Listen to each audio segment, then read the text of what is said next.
Bonjour et bienvenue dans les recettes numériques proposées par l'Open.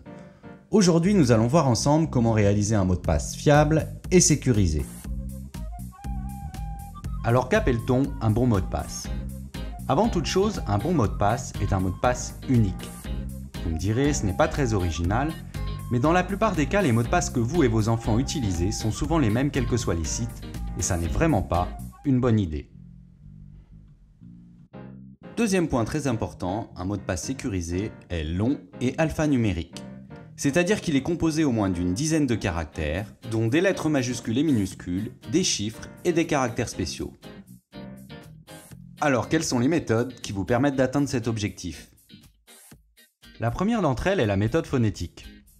Ça consiste tout simplement à partir d'une phrase simple « J'ai acheté 2 CD et un paquet de café » que vous allez passer à la moulinette phonétique. Une fois cette méthode appliquée, vous obtiendrez la solution suivante. Vous verrez, ça peut vous sembler un peu compliqué au départ, mais on s'y fait très vite. Voici la deuxième méthode dite des premières lettres. Vous partez d'une phrase simple, comme par exemple « Julie et François aiment manger 2 croissants à 8 h du matin ». Vous conservez les majuscules pour les noms propres, les chiffres et les caractères spéciaux.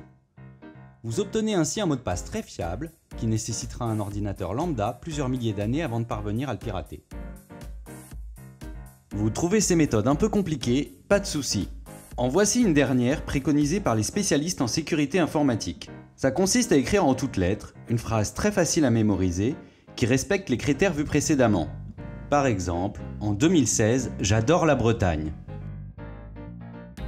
Sachez que ce type de phrase fonctionne parfaitement sur les sites que vous utilisez souvent, du type Gmail, Facebook, Twitter.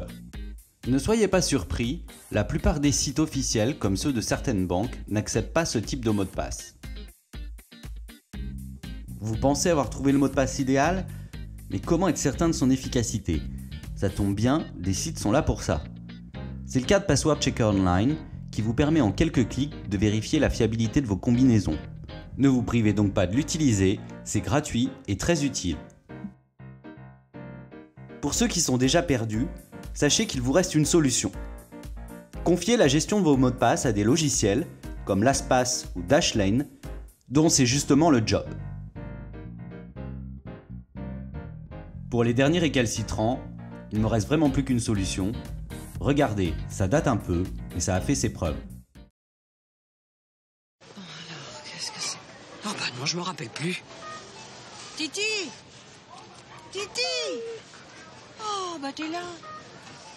À la Société Générale, c'est simple. Vous pouvez choisir votre code de carte bancaire.